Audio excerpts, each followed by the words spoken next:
Good morning leaders. ఇప్పుడు వినిపిస్తుందా? Good morning leaders. నా పేరు శ్రావణి. నేను ఒక గవర్నమెంట్ ఎంప్లాయీని. ఓకే, చాలా సంతోషంగా ఉందండి. నేను ఈ రికగ్నైజేషన్ అనేది డ్రీమ్ చేశాను. అందరి రికగ్నైజేషన్స్ చూసేటప్పుడు మనం కూడా డ్రీమ్ చేస్తాం కదా. నేను ఒక లీడర్ రికగ్నైజేషన్ చూసినప్పుడు మేము కూడా త్వరగా ఈ పిన్కి రీచ్ అవ్వాలి, మాకు కూడా ఇలాంటి రికగ్నైజేషన్ జరగాలి అనే డ్రీమ్ చేశాను. మా డ్రీమ్ అంత గట్టిగా ఉంది కాబట్టి త్వరగా మేము అనుకున్న డ్రీమ్ రికగ్నైజేషన్ అనేది మాకు లభించింది. సో మీరు కూడా డ్రీమ్ చేయండి. ఈ రికగ్నైజేషన్ అనేది మాకు మాత్రమే కాదు, అందరికీ ఉంది. సో మీరు కూడా డ్రీమ్ చేస్తే మీరు కూడా ఈ స్టేజ్ మీదకి ఇలాంటి రికగ్నైజేషన్ తీసుకోవడానికి త్వరగా వస్తారు. మిమ్మల్ని రికగ్నైజ్ చేయడానికి మేము రెడీగా ఉన్నాము. తీసుకోవడానికి మీరు రెడీగా ఉన్నారా? చూడండి లీడర్స్, నేను ఒక గవర్నమెంట్ ఎంప్లాయీని అయ్యుండి కూడా ఈ బిజినెస్ ఎందుకు చేస్తున్నాము, మా సార్కి ప్యాషనెట్గా హెల్ప్ చేస్తూ ఉంటాను నాకు దొరికిన టైంని వినియోగించుకుంటూ. ఎందుకు అని అంటే 3 జనరేషన్ సెక్యూరిటీ, చైల్డ్ ఎడ్యుకేషన్, ఇలా మనీ ఫ్రీడమ్, టైం ఫ్రీడమ్, ఇలాంటి చాలా డ్రీమ్స్ సార్ చెప్పిన వాళ్ళ ప్లాన్లో ఉన్న డ్రీమ్స్ అన్నింటినీ మేము పొందాలని మేము గట్టిగా డ్రీమ్ పెట్టుకున్నాం కాబట్టి మేము వర్క్ చేస్తున్నాం. అదే ఎవరో చెప్తే చేయడం కాదు, మన మనసులో ఉండాలి. మోటివేషన్ అనేది మనకి మనం చేసుకోవాలి. మనకి మనం మోటివేట్ అయినప్పుడే మనం చేయగలుగుతాం. ఎవరో చెప్తే ఎన్ని రోజులు చెప్తారు? చెప్పలేరు కదా. సో మీకు మీరు మోటివేట్ అవ్వండి. మీ అంతరంలో ఉన్న స్ట్రాంగ్ డ్రీమ్ ఏంటి అనేది గుర్తించండి. నా స్ట్రాంగ్ డ్రీమ్ ఒకప్పుడు వరకు కారు ఉండేది, తర్వాత ఇల్లు అయ్యింది, తర్వాత ఈ గ్రాండ్ రికగ్నైజేషన్ ఇలా తీసుకోవాలని ఇప్పుడు మొన్నటి వరకు ఉండేది. ఇప్పుడు డియూసిడి పిన్ అనేది నా స్ట్రాంగ్ డ్రీమ్ అయింది. సో ఒక్కొక్కటి మార్చుకుంటూ వెళ్ళాం, ఒక్కొక్కటి నెరవేర్చుకుంటూ వెళ్ళాం. ఈ వెస్టీజ్లోకి వచ్చాక మేము సంపాదించింది ఏంటంటే, ముందుగా ఎప్పుడు నేను చెప్పేది మా సారు ఇలా ఫార్మల్గా కనిపించాలని. సో ఆ డ్రీమ్ ఫుల్ఫిల్ అయింది. నెక్స్ట్ మేము కార్ తీసుకున్నాం, 70 లక్షలు పెట్టి ఇల్లు తీసుకున్నాం. సో వచ్చాం. మనీ ఫ్రీడమ్ కొంతవరకు వచ్చింది, అప్పటికంటే ఇప్పుడు చాలా బెటర్గా ఉన్నాం. లైఫ్ చేంజ్ అవుతూ ఉంది. పాత కంపెనీలో మా సారు ఒక ప్రైవేట్ ఎంప్లాయీ, నెలకి 23,000 జీతం వచ్చేది. అది కూడా ఎలా వచ్చేది అంటే, మార్నింగ్ 6కి వెళ్తే నైట్ ఎప్పుడో 6, 7, 10, లేకపోతే నెక్స్ట్ డే మార్నింగ్, లేకపోతే ఇంకో నెక్స్ట్ డే మార్నింగ్. అంటే ఒక్కొక్కసారి మా పెళ్ళైనాక కొత్తలో కూడా చాలా మంది పెళ్ళైనాక కొత్తలో చాలా లీవ్స్ తీసుకొని ఇంట్లో ఎక్కడైనా తిరగడానికి వెళ్తుంటారు. కానీ మా సార్ పెళ్ళైనాక వర్క్ ప్రెషర్ అలా ఉండడం వల్ల, మనీ ఆర్థికంగా ఇబ్బంది ఉండడం వల్ల ఒక్కోసారి 24 అవర్స్, 32 అవర్స్ కూడా వర్క్ చేసిన రోజులు ఉన్నాయి కంటిన్యూగా. సో అలాంటి వర్క్ బర్డెన్ నుంచి మేము ఇప్పుడు కాస్త ఫ్రీడమ్ అయ్యాము. ఎందుకు అయ్యాము అని అంటే, స్టార్టింగ్ డేస్లో అలానే వర్క్ చేసాం. ఇందులో మాకు జనగాంలో ఇంత టీం వచ్చింది అని అంటే, స్టార్టింగ్ డేస్లో సార్ జనగాం వస్తే 10-15 రోజులు ఇక్కడనే ఉండి టీంని పెంచుకొని వర్క్ చేశారు. అలా వర్క్ చేయడం వల్ల ఇప్పుడు కాస్త మా టీం పెరిగింది. సో మీరు కూడా అలా వర్క్ చేయండి. ఫస్ట్ 2 ఇయర్స్ మాత్రం హడల్స్ చాలా వస్తాయండి. వాటిని ఎవరైతే తట్టుకుంటారో వాళ్ళకి ఇలాంటి గ్రాండ్ రికగ్నైజేషన్ అనేది ఉంటుంది. సో మీరు కూడా గ్రాండ్గా రికగ్నైజేషన్ తీసుకోవాలి అంటే స్ట్రాంగ్ డ్రీమ్ పెట్టుకొని దానికోసం హార్డ్ వర్క్ చేయండి. Hard work never fails. Hard work ఎప్పుడు కూడా ఎక్కడో ఒక దగ్గర మీకు విజయాన్ని సాధించి పెడుతుంది. అందరూ కూడా చాలా వర్క్స్ చేస్తూ ఉన్నాం, కానీ అందులో మనకి ఇలాంటి రికగ్నైజేషన్ దొరుకుతుందా, ఇలాంటి రెస్పెక్ట్ దొరుకుతుందా అనేది చూడండి. మన పనిని డిస్టర్బ్ చేయకుండా కూడా మనం దీన్ని పార్ట్ టైంలో చేసుకోవచ్చు. పార్ట్ టైం అంటే ఎప్పుడో నచ్చినప్పుడు, టైం దొరికినప్పుడే చేస్తాము అంటే మాత్రం అది చాలా సంవత్సరాలు వెళ్ళిపోతుంది. చాలామంది మీకు కలిసినప్పుడు చెప్తుంటారు, నేను కూడా వెస్టీస్లో ఉన్నాను కానీ ఇప్పుడు ఏం చేస్తున్నాం అంటే ఏం తెలియదు. అలా కాకుండా ఖచ్చితంగా రోజు కొంత టైం అనేది తీయండి. రోజు కొంత టైం అనేది తీస్తే ఖచ్చితంగా మీ అందరికీ ఇలాంటి రికగ్నైజేషన్ ఉంటుంది. మీ అందరి రికగ్నైజేషన్ చేయడానికి మేము రెడీగా ఉన్నాం leaders. Thank you. Wish you well. Good morning. Say good morning. Yes, thank you. So నా పేరు గౌతమ్, నేను హైదరాబాద్ గాజురామారావు ఉంటున్నా. సో ఫస్ట్ ఆఫ్ ఆల్ ఆ దేవుడికి నేను థ్యాంక్ యూ సో మచ్ చెప్పుకుంటున్నా. తర్వాత మా పేరెంట్స్, వాళ్ళు ఏందో మేము లేము. తర్వాత మా పేరెంట్స్ లాంటి వ్యక్తులు ఈ యొక్క బిజినెస్ని లోకి మాకు ఇన్వైట్ చేసి ముందున్న నడిపిస్తున్న వ్యక్తులు, ఈ రోజు ఇదంతా కూడా కర్త కర్మ క్రియ మొత్తం కూడా ఈ రోజు ఈ స్థాయికి వచ్చే మనకు వెనకుండా నడిపిస్తున్న వ్యక్తులు.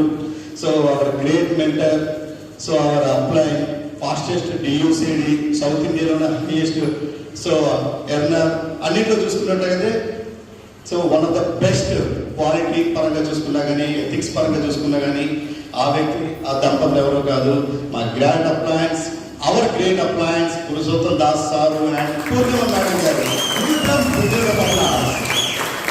సో ఈ చప్పట్లన్నీ కూడా వాళ్ళకే చెల్లుతాయి, వాళ్ళ లేదే మేము లేదు.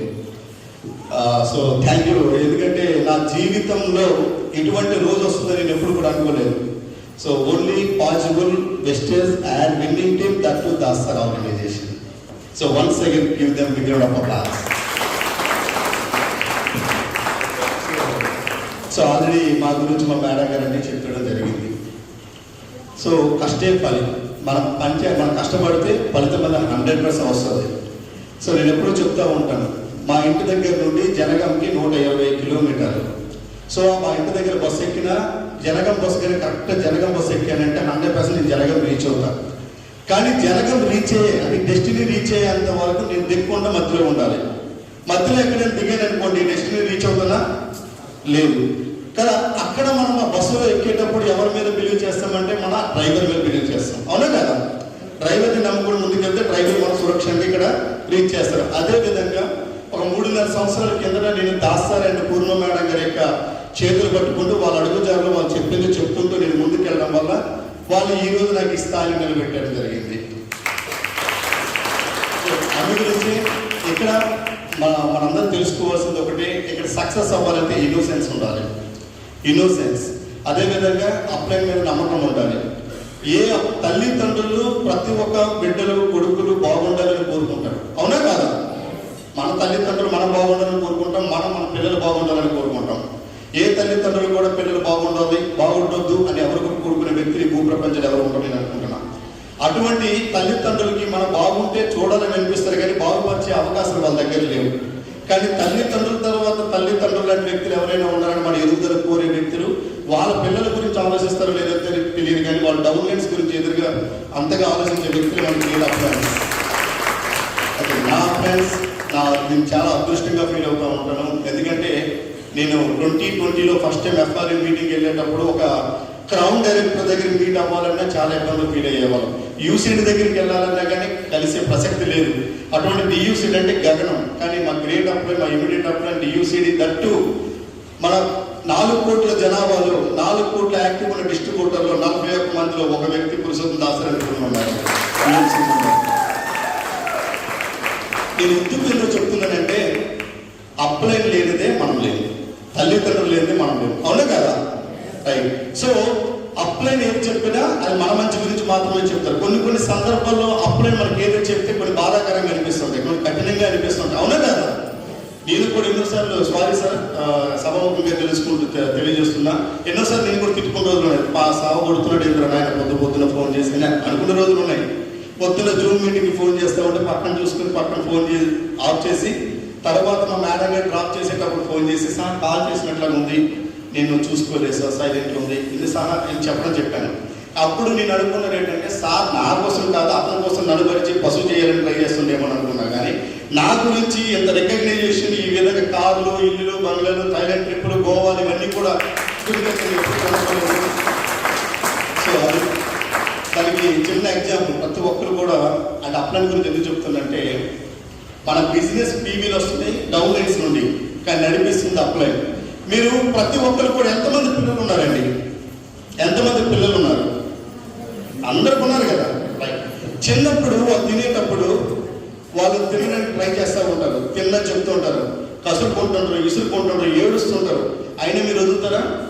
రెక్కపట్టి గుంజి పెట్టి కూర్చోబెట్టి కుక్కుతూ ఉంటారు నోట్లో, అవునా కదా? ఆడ వద్దు అంటారు, అయినా కుక్కుతుంటారు, వద్దు అంటారు, కుక్కుతుంటారు, ఏడుస్తాడు, అయినా వదిలిపెట్టరు. ఎందుకంటే అతనికి తెలియదు కదా ఆకలి విలువ ఏంటో. మీకు తెలుసు కదా తల్లిదండ్రులుగా. అదే విధంగా మనకి మన అప్లైన్స్ ఏదైనా చెప్పినా కఠినంగా ఉన్న మన మంచి గురించే చెప్తారనమాట. So wonderful. మీరు అనుకున్నట్లుగా అంత ఈజీ అయితే కాదు ఈ లెవెల్ రావడం. సో ఎన్నో కష్టాలు పడ్డాం. కష్టాలు లేదే సుఖాలని రావు. రాత్రి వచ్చిన తర్వాత పగలు, పగలు వచ్చిన తర్వాత రాత్రి, అవునా కదా? ఏ మనిషి కూడా కష్టపడకుండా ముందుకెళ్ళడానికి అవకాశం అయితే లేదు. సో ఇక్కడ కూడా మేము స్టార్ట్ చేసేటప్పుడు ఎన్నో హడల్స్ వచ్చాయి, ఎన్నో సందర్భాల్లో మేము డ్రాప్ అయిన రోజులు కూడా ఉన్నాయి. సో నాకెందుకు, మా మిస్సెస్ గవర్నమెంట్ ఎంప్లాయీ కదా, నేను కూడా పని చేసుకుంటే మంచిగానే 23,000 రూపాయలు, ఓటీతో 30,000 రూపాయలు పైన వస్తుంది, కంఫర్ట్ జోన్లో ఉన్నా కదా, నాకెందుకు వీళ్ళకి నేను పట్టి వీళ్ళకి అడగలన్నా, వాళ్ళ బతిమాలని ఎన్నో సందర్భాల్లో డ్రాప్ అయిన రోజులు ఉన్నాయి. కానీ దాసరి పూర్ణ మేడం గారు, మన వేడు ఉన్న ప్రతిభ మీకు తెలీదు, మీ బీపీ మీకు కనిపించదు, మన బీపీ మనకు కనిపిస్తుందా? మన బీపీ వేరే వాళ్ళు కనిపిస్తుంది. అలాగా దాసరి కూడా లేదు, మీరు చేయగలరు, మీరు చేయగలరు, మీరు చేయగలరు అని చెప్పి ముందుండి ప్రోత్సహించుకుంటూ ఈరోజు ఈ స్థాయికి రావడం జరిగింది. నేను హైదరాబాద్ వచ్చేటప్పుడు నాకు ఎవ్వరు కూడా ఫ్యామిలీ లేదు, అంటే ఫ్యామిలీ అంటే ఉన్నారు కానీ ఎవరు చెప్పినా కూడా నో అని చెప్తున్నారు. చుట్టాలే సున్నా పెడతారనే విషయం నాకు తర్వాత అర్థమైంది. సో నా వల్ల నాకు ఇది కాదు అని డ్రాప్ అయిపోతున్న సందర్భంలో నాకు ఒక్కరు కూడా తెలిసేవారు లేదు. సార్ వచ్చి మనం ప్రయత్నిస్తూ ఉండండి, ప్రయత్నిస్తూ ఉండండి, ప్రయత్నిస్తూ ఉండండి, ఏదో ఒక రోజు 100% సక్సెస్ అవుతుందని చెప్పడం జరిగింది. నాకు బాగా గుర్తుంది. ఫస్ట్ నాది 810 రూపాయలు చెక్ వచ్చేటప్పుడు సార్ ఫోన్ చేశారు. సార్ ఎంత చెక్ వచ్చింది సార్ అని. ఎంత వచ్చింది సార్? 810 రూపాయలు వచ్చింది సార్. 810 రూపాయల సార్, నాకు అది 81,000 రూపాయలు కనిపిస్తుంది సార్ అని చెప్పడం జరిగింది. సో నాకు పిక్చర్ చేస్తున్నాడు ఏమో నేను అప్పుడు అనుకున్నాను. 810 రూపాయలకి 81,000 రూపాయలు ఏంటంటే, so power of spoken word, మీరు అలా అనుకోండి అన్నారు. సో ఈ రోజు 2 లక్షల రూపాయలు అమలు చేశారు. అదేవిధంగా ఒకనాడొకప్పుడు నేను ఆఫీసులో ఉండేటప్పుడు మన యాప్లో ఉంటుంది చూడండి, రీప్రెస్ రౌండ్ ఉంటుంది, నొక్కుతా ఉంటాం. నేను నొక్కుతా ఉంటాను అనమాట. ఏమైంది సార్ అని ఫోన్ చేశారు. సార్ 10 పీవీలని ఎవరైనా కొంటారు కదా ఆలోచిస్తున్నా సార్ అని చెప్పి ఎదురు చూసేది. 10 పీవీలు కాదు సార్, రోజు కొన్ని వేల పీవీలు వస్తాయి, నెలకు 1,00,000 పీవీలు వస్తాయని సార్ చెప్పడం జరిగింది. సో ఆ రోజు సరే సార్ చెప్తున్నట్టు అవుతుందేమో అనుకున్నా. ఈ రోజు నెలకి 2 లక్షల పీవీల దగ్గర రావడం జరుగుతుంది. ఇప్పుడు సార్ కడుగుతున్నా, సార్ 2 లక్షల పీవీలు వచ్చినాయి సార్, 2 లక్షలు ఏం కాదు సార్, ఇలా చూస్తే 2 కోట్ల పీవీలు వస్తాయని అంటున్నారు. సో నిజంగా వండర్ఫుల్. ఇక్కడ ముందుకు వెళ్ళాలంటే సార్ దగ్గర చెప్పినట్లుగా ఈ యొక్క ఏవైతే ఉన్నాయో అవి ఫాలో అవ్వాలి. ఎట్ ద సేమ్ టైం మనం ఇక్కడ సక్సెస్ అవ్వాలంటే ఒక్కటి మన లోన్ నుండి తీసి పక్కన పెడితే 100% సక్సెస్ అవుతాం. అదేంటంటే ఈగో. ఏది? ఈగో. ఆ ఈగో కానీ మనం తీసి పక్కన పెట్టామనుకోండి 100% మనం సక్సెస్ అవుతాం. సో ఈగో అన్నది ఐగో అనమాట. అంటే మనం ఈగోగా లోన్ పెట్టుకుంటే నేను వెళ్తా అన్నట్లుగా, అవునా కదా? ఈ బిజినెస్ నుండి బయటికి వెళ్తా అన్నట్లుగా ఆ ఈగో కానీ మనం తీసి అప్లయన్స్ ఫాలో అయ్యి విన్నింగ్ టీమ్ ఎడ్యుకేషన్ సిస్టమ్ని మనం ఫాలో అయ్యి మనం 100% ముందుకు సక్సెస్ అవుతాం. ఈరోజు ఈ స్థాయిలో ఉండడానికి అప్లైన్ ఒకరిదైతే, రెండో వంతు ఎఫ్ఆర్ఈ ఫ్యామిలీ రీయూనియన్. సో ఇక్కడ ఎంతమంది అటెండ్ అయ్యారండి ఫ్యామిలీ రీయూనియన్? బావ్ సూపర్. అటెండ్ అయిన వాళ్ళ గురించి ఒకసారి జీవితం బిగ్గిన ఒక క్లాస్. సో చాలా మంది అంటారు ఎఫ్ఐఆర్ మీటింగ్ అటెండ్ అవ్వాలి అని అంటే సార్ 4,400 రూపాయల అంత దూరం అని అంటారు. కానీ నాకు ఆ రోజు నాకు 810 రూపాయలు చెక్ వచ్చేటప్పుడు ఢిల్లీ రమ్మన్నారు సార్. ఎక్కడికి? ఢిల్లీ. అది గల్లీ కాదు, ఢిల్లీ, అవునా కదా? రైట్. ఢిల్లీ రమ్మనేటప్పుడు నేను సమ విధాల ప్రయత్నించాను. రేపు ట్రైన్ ఎక్కుతున్నాను అంటే ఈ రోజుల వరకు ప్రయత్నిస్తూనే ఉన్నా ఆపడానికి. కానీ పట్టు విడని విక్రమార్కుడు లెక్క సార్ తోలిపోయారనమాట. సో ఆ రోజు ఎన్నిసార్లు చెప్పారంటే మా పాపది ఫస్ట్ బర్త్డే ఉంది, March 8 world women's day. Sir నా వల్ల కాదు, మాకు కంపెనీలో లీవ్స్ ఇవ్వట్లేదు, నా వల్ల కాదు. సార్ ఢిల్లీ సార్, అది గల్లీ కాదు, నా వల్ల కాదు. పొట్ట సింపితే అక్షరం ముక్క రాదు హిందీ, నా వల్ల కాదు. అంటే ఎన్ని రకాలు చెప్పాలో అన్ని రకాలు చెప్పడం జరిగింది. ఇవన్నీ కాదు కదా సార్, డబ్బులు లేవు సార్, అయినా నేను ఇస్తున్నట్టారు ఇక నీకేం అంటే ప్రతి దానికి అతని సమాధానం ఉందన్నమాట. నేను ఎలా తప్పించుకుని అర్థమైంది. నేను మా మేడం దగ్గరికి వచ్చి ఇంటికి అది బంక పట్టుకున్నట్టు పట్టుకున్నారు, వదలట్లేదు, ఏం చేయాలో అర్థమైతలేదని చెప్పి ఆ రోజు నేను అనుకున్నాను. సో ఈరోజు నేను సార్ చెప్తూ ఉంటాను, ఎంతమంది వచ్చారు సార్ అంటే, సార్ బాగానే వస్తున్నారు, కొంతమంది అది చెప్తున్నారు సార్, ఇది చెప్తున్నారు సాకు అంటే, అవునా రియల్లీ నిజం సార్ అంటే, మరి అప్పుడు నువ్వు నాకు చెప్పింది ఏంటి సాకు కాదా అని సార్ చెప్తా ఉంటాను. అంటే ఇక్కడ మనం గమనించాల్సింది ఏంటంటే, సార్ తనకి ఏంటంటే, నువ్వు అప్పుడు నాకు ఏదైతే చెప్పావు, మనం ఏదైతే ఇస్తున్నావు మనకు అదే వస్తుంది, అవునా కదా? ఇప్పుడు నేను నా అప్లైన్కి ఏది ఇస్తున్నాను, నా డౌన్లెన్స్ నాకు అదే ఇస్తారు, నా డౌన్లెన్స్కి ఏమి ఇస్తారు, ఆ డౌన్లెన్స్కి అదే ఇస్తారు. సో దాస్తారు అలాగంటారు. మరి నువ్వు నాకు చెప్పింది ఏంటి, నీకు వదిలేసేనా? వదలలేదు కదా, నువ్వు కూడా అలాగే ప్రయత్నించు. ఆ రోజు నన్ను తిట్టుకున్నావు, ఈ రోజు నన్ను మొక్కుతున్నావు, అవునా కదా? అలాగే నీకెందో అంటే ఇప్పుడు ఎవరైతే పిలుస్తున్నారో మీ లీడర్స్, వాళ్ళు కూడా పరిస్థితి అది, వాళ్ళకి తప్పు పట్టడానికి లేదు. ఎందుకంటే వాళ్ళకి అక్కడ ఏముందన్న విషయం తెలియదు కదా. నేను ఆ రోజు వెళ్ళింది కూడా ఎఫ్ఆర్ దేనికి, జీవితంలో 13 సంవత్సరాలు పనిచేస్తున్నాము, హైదరాబాద్ దాన్ని బయటకు వెళ్ళట్లేదు, కనీసం చెప్పుకోవడానికి ఢిల్లీ ఉంటుంది కదా, మెదక్ వెళ్ళి నేను నాతో పాటు ఒక తోడుని తీసుకెళ్ళి, సార్ ఎఫ్ఆర్ మీటింగ్లో ఫింగర్ ప్రింట్ అయినట్టు లోన్ హాజరై మొక్కలు చూపించి బయటికి వెళ్ళిపోతాం సార్, తిరుక్కుని వద్దామని తర్వాత లోన్కి వెళ్ళిన తర్వాత అర్థమైంది అది మామూలు కాదు. ఇప్పుడు ఫర్ ఎగ్జాంపుల్ మీరు చూడండి, మీరు ఎంతమంది ప్లాన్కి వెళ్ళేటప్పుడు మీరు ప్రాబ్లం ఫేస్ చేస్తున్నారండి? ప్లాన్స్కి వెళ్ళేటప్పుడు ఎంతమంది ప్రాబ్లం ఫేస్ చేసి, మీ మాట వినట్లేదు, నేను మస్తు చూసినా మస్తు చేసినా చెప్పినట్టు రావాలని పరిస్థితులు అందరికీ ఎదురవుతున్నాయి లేదా? ఎస్ఆర్లో అందరికి ఎదురవుతున్నాయి లేదా? మీరు ఒక్కసారి గమనించండి. ఒక కట్టేడు తెచ్చి ఇక్కడ పెట్టి దానికి అగ్గిపోతున్న రంగదీయండి, అగ్గిపోలు వెలిగిస్తాడు, తగిలిస్తున్నాడు, అగ్గిస్తాడు, అది ముట్టుకుంటుందా, అంటుకుంటుందా? మీరు అగ్గి పుట్టగా అగ్గి కాదు కదా, పెట్టు తెచ్చినా కానీ అది అంటుకోదు, అవునా కదా? ఒకవేళ ఎలిగినా ఆగిపోతా ఉంటుంది. అదే మండుతున్న అగ్ని కొండలో కట్టినేస్తే మొత్తం బూడిదైపోతుందా లేదా? అదే విధంగా మనం చెప్తా ఉంటే వాళ్ళు మస్తు చూసినా మస్తు చేసినా అంటారు. వాళ్ళని తీసుకొచ్చి మీరు ఎప్పుడైతే ఎఫ్ఆర్ఐ మీటింగ్లో కూర్చోబెడతారో 100% వాళ్ళు మండుతుంది అగ్గిపోతారు. సో అందరూ కూడా సాకులు అయితే చెప్పకండి. సాకులు చెప్తే మన ఎదుగుదలకు మనము బ్రేక్ వేసుకున్నట్లు లెక్క. ఎవరి ఎదుగుదలకి? మన ఎదుగుదల మనం బ్రేక్ వేసుకున్నట్లుగా. భగవంతుడి దయ వల్ల, పూర్వజన సుకృతం వల్ల, పురుషోత్తం దాసారి చేతులు పడడం వల్ల, నా సాకులకి సార్ బ్రేక్ తీయడం వల్ల ఈ రోజు ఇలా ముందుకు వెళ్తా ఉంటాం, అవునా కదా? సో మనము ఈ రోజు మన పిల్లలకి ఎల్కేజీ స్టూడెంట్కి పెట్టిన డబ్బులు కూడా కాదు, అవి 4,400 రూపాయలు. వాళ్ళకి కొనిసి ఇచ్చిన బుక్స్ ప్రైస్ కూడా కాదు, 4,400 రూపాయలు. మీకు తెలుసో తెలీదు, చాలా మంది మెదడులో మెదులుతుంది ఏంటంటే 4,400 రూపాయల ఇంత డబ్బులా ఎందుకు అంటారు.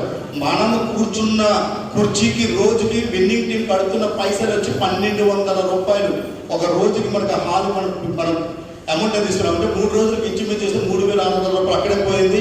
మిగతా డబ్బులు ఓన్లీ ఫర్ మనం తినడానికి తప్ప. నాన్ ప్రాఫిటబుల్ బిజినెస్ ఏదంటే ఎస్పీ బార్ సరే మన విన్నింగ్ టీం మాత్రం ఒకటి. సో ఒక్కసారి ఇంతమంది ఇన్ని లక్షల మంది జీవితాలు మార్చిన మన great mentor, chief mentor SP Bharat sir and Sandhya madam మరొకసారి ఏదైనా మా వల్ల టీం వల్ల ఏదైనా అసౌకర్యం కలిగినట్లయితే సభముఖంగా మీకు క్షమాపణ తెలియజేసుకుంటున్నా సార్. ఎందుకంటే upline is the life line, upline is the god line, upline is the మన life line. Thank you Vishnu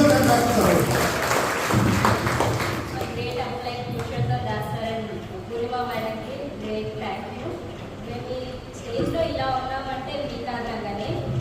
ఎందుకంటే చెప్పాను కదా, చాలా హడల్స్ వచ్చాయండి. మీరు ఎందుకు చేస్తున్నారు, జాబ్ ఉంది కదా, ఈ సబ్బులు పేస్ట్ పట్టుకొని తిరుగుతున్నారు అని చాలా మంది మా ఫ్యామిలీ మెంబర్స్ కూడా చాలా మంది అన్నారు. అయినా కానీ మేము ఇందులో ఉన్నామంటే కారణం మా అప్లయన్స్ ఇచ్చిన కౌన్సిలింగ్ వల్లనే, వాళ్ళ సపోర్ట్ వల్లనే. సో వాళ్ళు లేకపోతే మేము ఇక్కడ వరకు రాలేకపోతుండే అండి, ఎప్పుడో ఎక్కడో మధ్యలోనే వదిలేసేవాళ్ళం. సో మా అప్లైన్స్ అందరికీ చాలా థ్యాంక్ యూ, అండ్ సపోర్ట్ చేసిన డౌన్లైన్స్ అందరికీ థ్యాంక్ యూ. మీరందరూ కూడా ఇక్కడికి రావాలని మనస్ఫూర్తిగా కోరుకుంటున్నారు. Thank you.